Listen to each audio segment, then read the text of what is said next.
Your neighborhood just got cooler with Kroger Delivery's refrigerated trucks. Simply order groceries at the same great prices online as in-store, and we'll bring them to you fresh every time. And if that wasn't cool enough, you can now earn 4 times the fuel points after 4 with your digital coupon.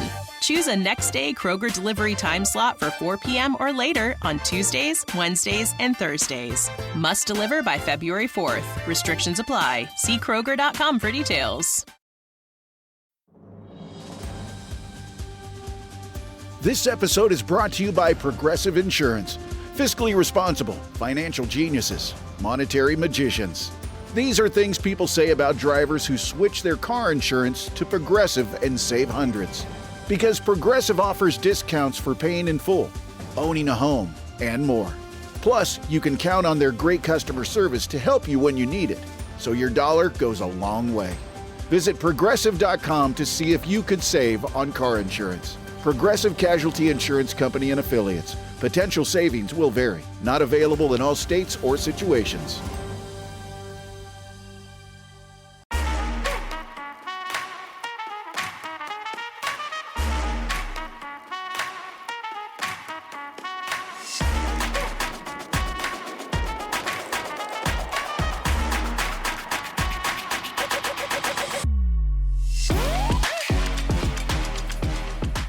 Hello everybody and welcome to another episode of Attack the Baseline, a WNBA podcast where every episode we attack our baseline knowledge of the WNBA.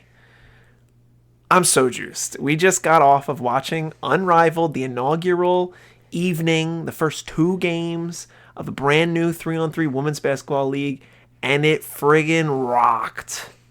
And that's all we're here to talk about today, just reacting to this first night before we get too deep into everything that happened in the game and how the league works in a little more detail now that we know.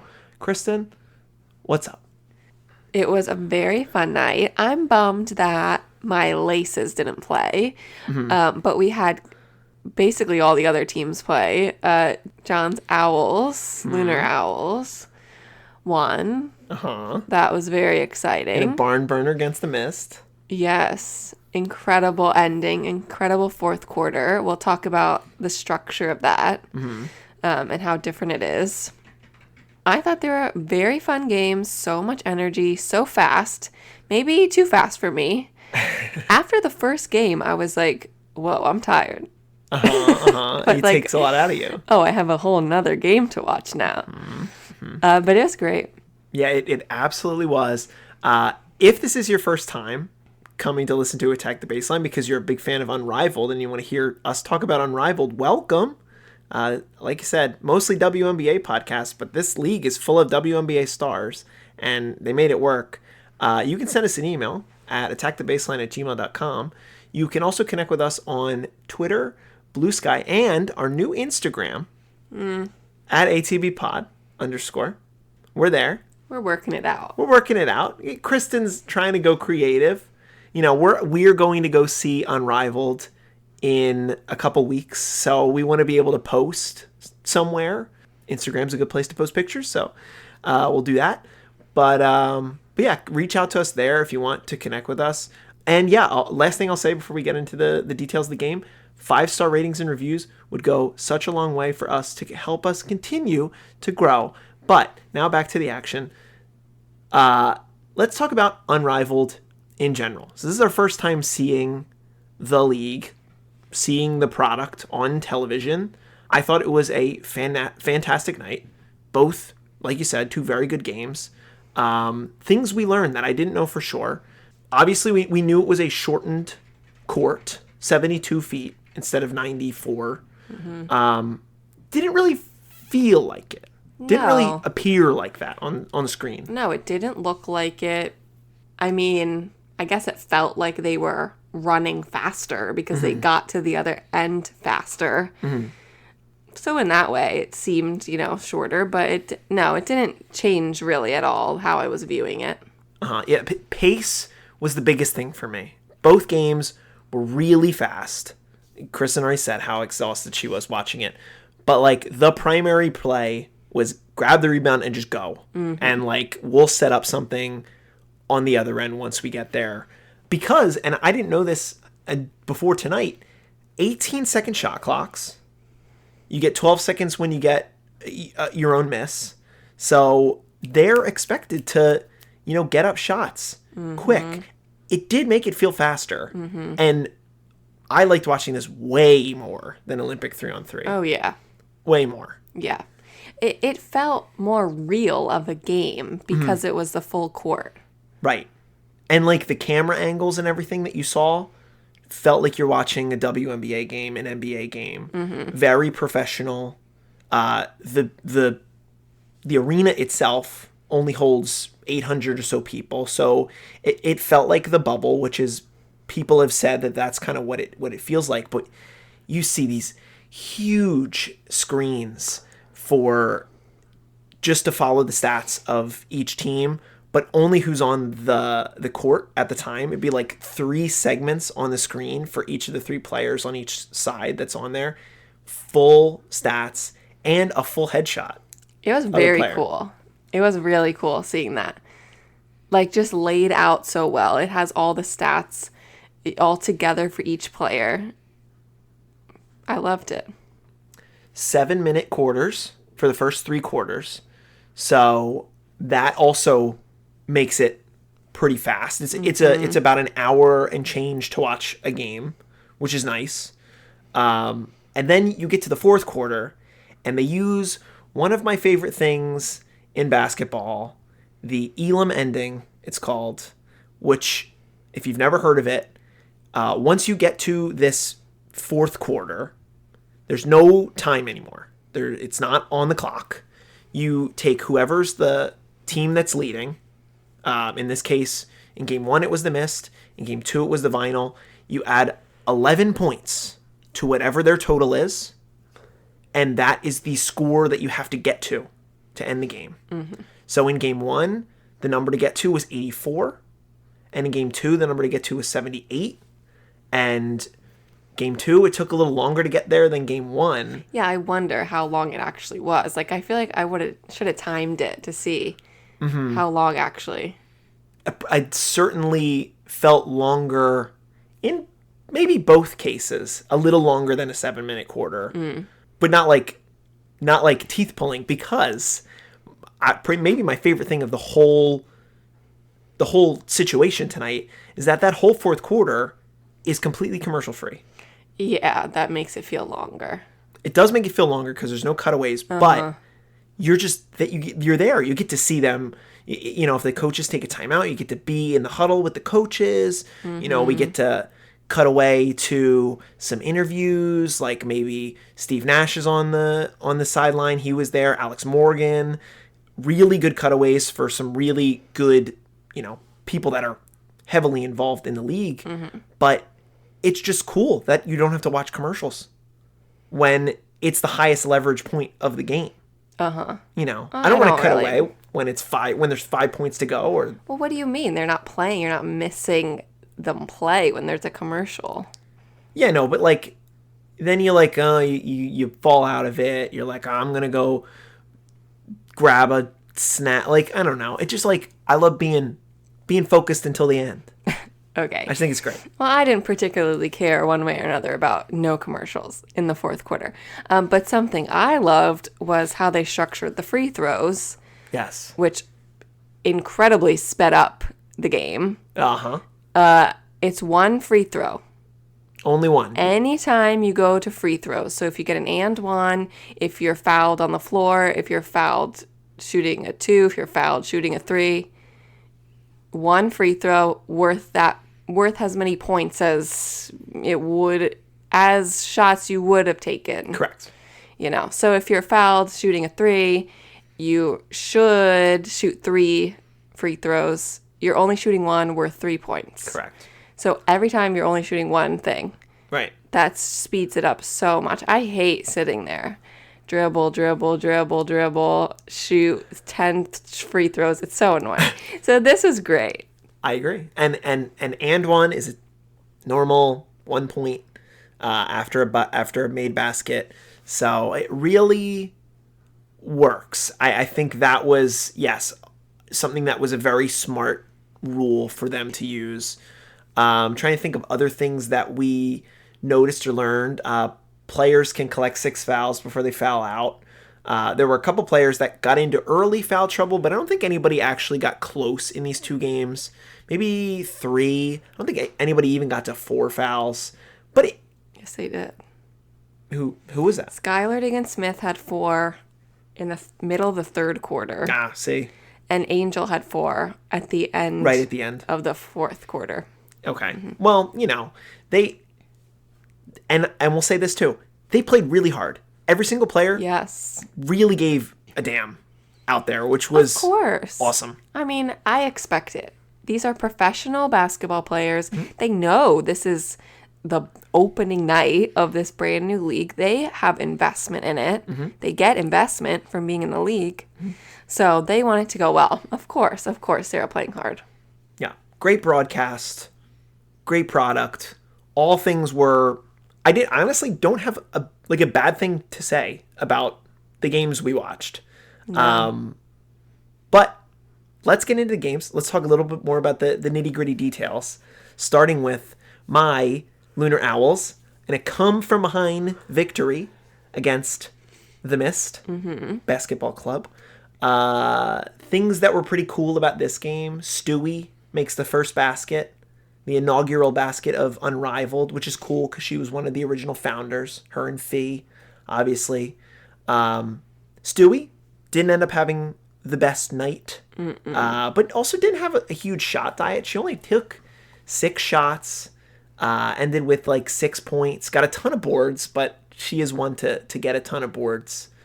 But the Mist were such a interesting squad to watch. And the main story here for the Mist is this connection between Jewell Loyd and Stewie on the court again for the first time in a couple years. Jewell Loyd had a night, had the biggest night probably of anybody in the league. Dropped 34 points. She had a block, an assist, and a couple rebounds, 5 rebounds. It was maybe the best Jewell Loyd that I've ever seen. Yeah, and Jewell Loyd is typically very good. Oh, yeah. This past year, Jewell Loyd took a step back. But I think this is what people have expected Jewell Loyd to be. Right. A much higher point scorer than she was this past year. Right. Yeah. So I love to see that from Jewell. Maybe she feels comfortable playing with Stewie. They have a great relationship with each other. Brings out the best in them. It's true. It was a very balanced game. I think it was a 1-point lead after 1. It was a 2-point lead after 2. And then down to the end, the Mist sort of stretched it out a little bit. But going into the fourth quarter, the Lunar Owls needed 17 to hit 84, where the Mist only needed 11. Some other things to know. I think everybody on the Mist squad played really strong. I think Courtney Vandersloot, if I had to pick a person that was the weaker link on the Mist, it was probably Sloot, but that's not surprising to me. She's the oldest or one of the oldest players in the league. Definitely a helpful player in this because she's one of the better passers in Unrivaled, but she's small. Yeah, but she did start. Yes, she did start, which surprised me. True. I thought she was great on defense. She had a couple good steals. I feel like she didn't play as much as other people. No, but when she was in, and it also doesn't put plus minus or anything on the box score, so we don't really know. But she had her cameo roles, and there was definitely a couple occasions where the Mist might have been able to stretch it more, but the Lunar Owls were able to stay in because she was out there. You go look at the Lunar Owl side, Fee was Fee, led the team, 27 points, 10 boards, 3 assists, 2 steals.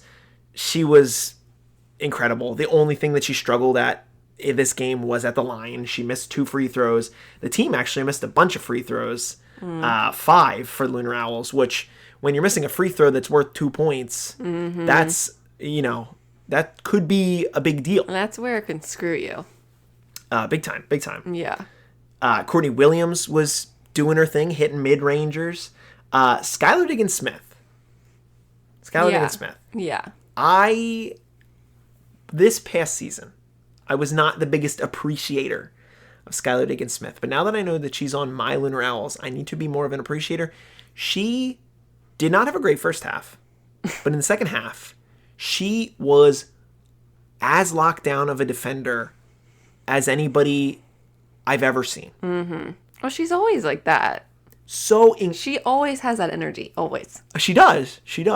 But, like, she single-handedly shifted the game back into Owls' favor. MVP. She won them the game. And, I mean, quite literally, she won them the game because when we get down to it, Owls back-to-back threes by Skylar Diggins-Smith to call game. It was crazy, especially because Lunar Owls did not shoot particularly well from beyond the arc the entire game. But at the end, Skylar, bang, hits one. It's 81-80. She needs one more 3. Just no hesitation. Pull up, bang, hits it. I was jumping up and down. I was going crazy. I said to Kristen, this is different for me because I'm choosing to pick a team to root for. So I feel like I have skin in the game. Whereas when we watch the W, it's like, oh, I'm just an appreciator of the league. And that's how I felt when I was watching the Vinyl Rose game after this. But, man, it felt good to see my Lunar Owls come back and get this win. One last thing I want to say about this game and the league in general is the Owls were able to do this with 5 players. Yeah. Just right before the season kicked off, right, like an hour before tip, Napheesa Heineman, you are unrivaled, out of the blue, joining the Phantom Basketball Club, because Marina Mabry, this is news, relevant news, out 2 to 4 weeks with left hip calf. Can we do that too? Because we know Cam is not going to play. Why does she count as a rostered player? I don't know. It actually doesn't make any sense. Like, Cameron Brink is hurt. She's injured. Right. If you have I didn't know before this that there was like an injury reserve spot that you could fit. Why don't they put Cameron Brink on this injury spot and get someone else? Right. Instead, they were like, well, we're just going to put Cam here because she's going to play in it next year. But, like, you're not doing that with Paige. You're not making Paige take up a roster spot when she's going to play in it next year. It doesn't make any sense. No, it does. I mean, they were doing what they had to do, presumably because they were struggling at the time to get players to come to the league. Right. Napheesa Heideman. I don't even know if they were struggling. They were just like, oh. If Napheesa Heideman was there available the whole time and they picked Cameron Brink to not play instead of her, like, that's kind of rude. Sure. All I'm saying is, Bridget Carlton, please. She's playing abroad. She's not anymore. She's in Turkey or something. She went back to another place. She left Hungary. Yes. Damn. Somebody's got to be out there. Maisha Hines-Allen, what are you up to? Megan Gustafson was doing Zumba in Las Vegas. Megan, what do you got? What do you got going on? Her first ever Zumba, she said. I do not need my Owls running out all of their energy because they literally they have one less player. Yeah, and the sixth player didn't play, so Courtney Vandersloot, I don't think she played that much. Shakira Austin, but she was the fifth player. She didn't play a lot, but also you didn't have anybody after her. I mean, it was a little more evident in the second game where we see Lexi Hull didn't get a lot of play time. Yeah. Ray Burrell didn't play much. So I think the sixth player wouldn't play so much, but you're right that it would give at least some more rest to these players. I can foresee that they're going to be getting tired. Yeah. But I also can see that the pace of the game is going to start to shift the more that they gel, the more that they gain chemistry actually playing live games with one another. We might not see this speed the entire year. One, because they're going to be tired, but two, because they might figure out ways to not have to use all of their energy every single freaking play because, It was insane in this first game how fast they were running back and forth and back and forth. Mm-hmm. It slowed down a little bit in the second game. Okay, so I talked about what I saw, which was a lot. What were your highlights from the first game? Sure. So, for me, one of my biggest takeaways, and I know we said how Stewie wasn't, impactful necessarily in shooting, but she, I think, was very impactful in terms of taking up space on the court. Before this, I guess, hadn't really realized how big of a player she is, because I think Jonquel is always right next to her on the Liberty, being bigger than her. But Stewie, with her arms up, I was like, wow, she is way taller than all of these players, all of the other Owls players and all of the other Mist players. So that, I think, will be incredibly valuable when it comes to down the line as they're going through games, getting tired, figuring out how they want to shoot. I think height is going to matter. Yeah, I mean, she's an MVP, so of course. Yeah, she's Stewie. So yes, height will definitely matter. Mm-hmm. Length will definitely matter. Yes. And Stewie has both of those. You got to let her shoot more than she shot in the first game. Well, if you're missing 5 threes, I don't want you to shoot more. I want you in the paint. Go in the paint. But also, I wanted to highlight Dejanay. I think yes. This was a great game for Dejanay. Mm-hmm. She was 3 for 4 for field goals. She had 8 points. Mm-hmm. It's not a crazy amount of points, but she was particularly fast and good at keeping up with the other team. Yeah. She was great at defense. She had a couple incredible plays where she would block and then stop the ball from going out of bounds. Mm-hmm. So she was just being incredibly athletic during this game. So really, I think a good person to highlight, because I think it's a good stage for someone like Dejanay, because she, I think, tends to get lost a little bit when she's on the Sun behind Alyssa Thomas and Dewana Bonner, who are just so much bigger presences than she is. But on this stage where she has so much more room to run, I think she's going to do great. Yeah, she had the wow defensive plays of the night. I mean, we know who Dejanay is from having the opportunity to watch her last year, but you said it, the perfect stage for her. She's going to get so many opportunities to continue to develop as a player on the offensive end.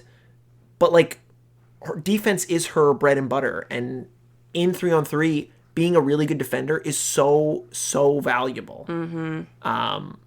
That she's going to be the secret weapon for them, in my opinion. Well, maybe Rickea Jackson too, because Rickea Jackson had 15 points and was she had 2 steals. She was really good in this game. Yes. I was like, oh, go off, Rickea. Mm-hmm. Great. Mm-hmm. And she was the last one to take the court. Mm-hmm. We said that Sloot is the one that got the least amount of time, but Rickea was the last one to get on, and she ends up taking 12 shots. She's the second most shots, or tied for the most shots by anybody on the team. Mm-hmm. And that's, Rickea was the most points per game by a rookie this season. Or no, sorry, that's not true. But was the most efficient shooting rookie at least in the beginning. I don't know. I think at the end of the game, rookie players that shot 15 points, scored 15 points or more. Rickea Jackson was one of the most efficient shooters in the league, and she put that on display again tonight. Yes, which I've always been a fan since we started watching her. It's going to be fun to see her in this league as well. Mist are really good team. They are. Shouldn't have lost this game, but they did. This episode is brought to you by Progressive Insurance. Fiscally responsible, financial geniuses, monetary magicians. These are things people say about drivers who switch their car insurance to Progressive and save hundreds. Because Progressive offers discounts for paying in full, owning a home, and more. Plus, you can count on their great customer service to help you when you need it, so your dollar goes a long way. Visit Progressive.com to see if you could save on car insurance. Progressive Casualty Insurance Company and Affiliates. Potential savings will vary. Not available in all states or situations. This show is brought to you by Bilt MasterCard. You've probably heard me talk about Bilt as the company that helps you earn valuable points on rent, but I'll let you in on a little something. The Bilt MasterCard is also one of the best ways to earn points on dining. If you've ever eaten at a restaurant, that means all of you, keep listening. The Bilt MasterCard earns 3 times points on dining. And when you use the Bilt MasterCard at any of Bilt's restaurant partners, you'll earn up to 3 times additional points. You just have to use the card 5 times each statement period to earn points. Select Bilt restaurant partners also offer complimentary items to Bilt members so you can feel at home when dining out. Do yourself a favor at the next group dinner and grab that check first. Take the Bilt points for yourself and settle up after. Earning points on rent and at restaurants just got a lot easier with the Bilt MasterCard. Terms apply. Start earning points with the Bilt MasterCard by going to joinbilt.com/pillows-and-beer. That's joinbilt.com/pillows-and-beer. Make sure to use our URL so they know we sent you. Joinbilt.com/pillows-and-beer. Okay, so we can talk about the second game, which was the Rose versus the Vinyl. This final score was 79-73, the Vinyl winning. Yes. The Vinyl led by also potential MVP already, Rhyne Howard. Yeah. She had 33 points, the high of the night. 6 for 12 3-pointers.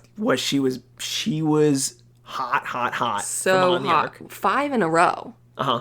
Crazy. 5 baskets in a row. 5 threes in a row? Yeah. Without a miss? Oh. Yeah. Rhyne Howard. Insane. So that was incredible by Rhyne Howard. If she's not doing that, then potentially the Rose win. I would agree. It's funny because this Rhyne Howard that we got tonight was the player that I was imagining in 3-on-3 in the Olympics. I thought she was going to go crazy, and she did not shoot well from beyond the arc in Paris. She was hurt last year. She's coming off the injury. I still always shocks me that she's a career 33% three-point shooter. She does not play like that to me. I feel like she's closer to 40% every time I watch her. And in a game like this, when she's 50% from 3, like, I know that she can shoot it. And it was really cool to see her go, like, absolutely, like, eyes on fire. Every single thing is going down. And, like, especially when, like, barely any of the opposing players can guard her. Right. Like, Chelsea Gray can't guard her. Angel Reese couldn't guard her. No. When Angel was on her a lot of the time. But Angel's just, like, slower and doesn't have, like, her balance yet, I feel like. Ka was trying, couldn't really guard her. Azurá Stevens is tall enough, but, like, I feel like isn't, like, big enough. So that was hard. They couldn't guard Ryan, and it was Ryan time. No, one of their more effective defenders was Slim. Yeah. Brittany Sykes putting her on Ryan. And Lexi Hall. They brought Lexi Hall in after she shot 5 threes in a row, and then she slowed down. Slowed him down. Yeah, I mean, that's the thing. You said if she can shoot like this, then they're going to be a tough team to beat. But other than that, the way that their team worked, like, there were periods of time where they were really stagnant. Yeah. And they, like, couldn't figure it out. I mean, who was their... So their starting lineup was Arike, Rhyne Howard, and De'Arca Hamby. De'Arca Hamby, experienced 3-on-3 player. She was, like, very physical in this game. Very. Physical player.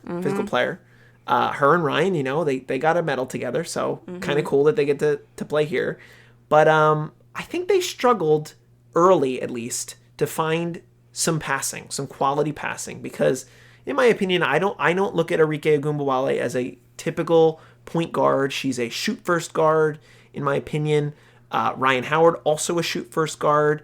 It wasn't until like Jordan Canada came in the game that I felt like I saw a little bit more, because Jordan Canada, she would like get to the hoop and then not want to shoot, actively turn away from the hoop, try to pass the ball out to try to draw an open three, which in a handful of times worked with the Rhyne Howard going crazy like she did. Yeah, I get that, but multiple times she did that, like ran to the rim and then ran away. And I don't think she should be doing that. And I think she should stop doing that. Right. Because I think eventually that's going to cost her, especially because how short this shot clock is. Like, you can't be wasting time like that running around when you're right at the basket. Just lay it up. Right. Yeah, I'll be interested to see how this team sort of figures that aspect out and Lisa Leslie said this in the broadcast. In both games, there wasn't a ton of assists. But we look at the Rose Basketball Club, which has a player known as the point guard, Chelsea Gray, and you saw that they will potentially have an ability to pass the ball probably better than any other team, because they have a player like Chelsea. And that's always been like her primary asset, in my opinion, even though in this game she tried to be a scorer. Well, she had the most assists of the night. She had 6 assists. There you go.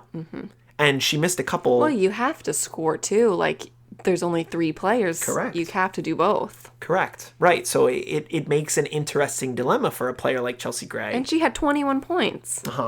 And incredible. She was very good. She was really good. And she played like almost the entire game. Yes, she played a ton. But it's cool because, last year we didn't know who she was until halfway through the season, and we heard of her mystique, and now I feel like she's fully healthy, and that's great to see. If she can play at this high pace and also still do what she wants to do, passing the ball, but also just saying, I want to take it. I'm going to go ISO. Let me take it. She's still one of my favorite players to watch. Like, I feel like she's such a unique player compared to everybody else that I see when I watch WNBA basketball. So I think she shined through for that Rose team, which also had some issues throughout the game, I would say. Well, on the Rose, the bright spots were Chelsea Gray and Kahleah Copper working together. Kahleah Copper had the most points for the Rose of the night at 24. And she was kind of streaky. Like, she would get hot and then get cold and then get hot again. But the whole thing, can't just fall on her shoulders. Angel did all right. She had 10 points and 12. She had 14 rebounds. So Angel had a great rebounding night, as she does. One to do. Yeah. So in that sense, she's doing her job.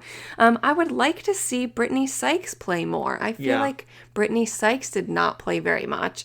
I feel like Lexi Hull didn't play very much. They really stuck to the starting lineup for a lot of the game. Yeah, maybe a little too much Angel. And potentially they need to switch it up a little bit more moving forward. Yeah, no, I agree. I think there are talents that Sykes and Lexi Hull will bring this team as they gel a little bit more. It was interesting because in between games or in the pregame, we get the table. Candace Parker, dead center. She's like commanding the pregame group that's talking about these clubs, and she says that the Rose Basketball Club is her club, the one that she thinks can win the championship, because she sees them as underdogs. In my opinion, and I haven't seen the other two teams play yet, I would be pretty surprised. Pretty surprised if they win this thing. But the part of the league is development, and Angel is going to take so much away from getting to play with Chelsea Gray. but I don't know. I don't feel like I see who their like firepower player is outside. Like it's obviously Ka. It has to be Ka's Ka. their most important player. But I don't know if I feel great about Chelsea Gray doing this every single night. Like being a primary scorer every single night. I was worried for her that she was like tired and getting hurt. Well, which I don't want to feel. Yeah. But she just moves slow. Like, her game is slower. That's why I think this second game was slower than the first game. Chelsea Gray was much more calm and calculated with moving the ball up the court and who she was passing to. Right. And then they also were more careful. Like, they weren't just charging the basket and making a layup. Right. And then getting hit by a defender who's, like, charging at them. Right. Like, they would stop and then lay it up. Like, more calm. The first game was very, like, chaotic. Yeah, erratic. The second one was much more chill. And, like, I think a lot of that's because of Chelsea Gray. Yeah. Yeah, I again, loved everything I saw. There's two teams that are still unknowns that we're going to get to see tomorrow play. The Laces and the Phantom. That's exciting. They tip off tomorrow afternoon at 2 p.m. And there's another game at 3 p.m. That's the Owls versus the Rose. So the Owls, coming off a win, get a back-to-back. The Rose, coming off a loss, get a back-to-back. So it's, it's going to be pretty fast for these. We got 10 weeks, three days a week. You're going to play Friday, Saturday, Monday, as we know. All the games on Max, games on TNT, games on True TV. Had so much fun. I'm excited for more. I really can't wait, honestly. It felt good to have more competitive basketball because the NBA is not giving me any fulfillment. Thank you, Unrivaled, for blessing us with your presence. And, congratulations to those that started the league. I feel really good about it. And I imagine you can go back and watch these games on Max, I would think. So go back and watch them if you haven't. They really are fast. Like, maybe do one at a time. We are going to have to do that because we will miss both the games tomorrow. So hopefully we can do that. And then after we see all of the teams, we can do a power ranking. Who we think's going to win. Because I do think that was pretty cray of Candace Parker. I think maybe we should do like polls like 2 weeks in, 4 weeks in at the because that's the halfway mark where the 1v1 tournament is, and then you do a third quarter poll, and then you're like, all right, because the rankings will shift. I think we're going to see a lot of movement between these teams depending on how they match up with one another. But yeah, I agree. We should do a power ranking. We're not going to obviously react to every single day's action, but this is like our main diet now. We've got basketball to talk about, which is so exciting. Yeah, this will be like our mini pod within Attack the Baseline. Yes, and we're going to talk about more news as it comes out. There's actually a lot of news to talk about that we're not going to get to today. We'll get to it later on, but look forward to that. Again, you can send us an email, attackthebaseline@gmail.com. Connect with us on Twitter, Bluesky, Instagram. We're there, Attack the Baseline, ATBPod _. But I'm good. You got anything to say before we head off? Last thing I'll say is if you want to do a drinking game. There you go.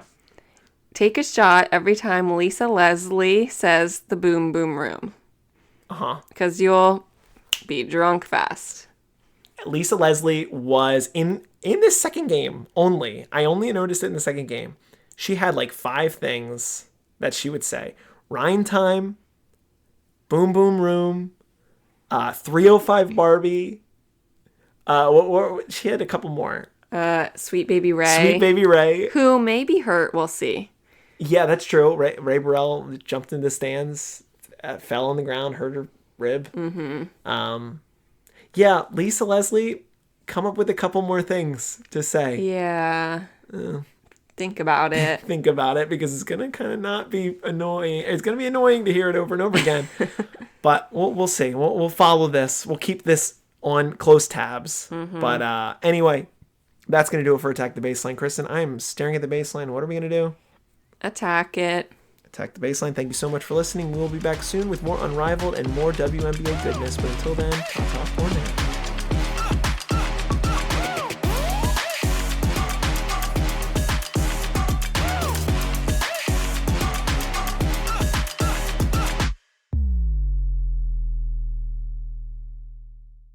Look around.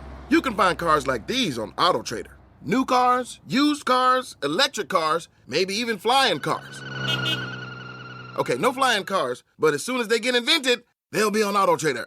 Just you wait. AutoTrader.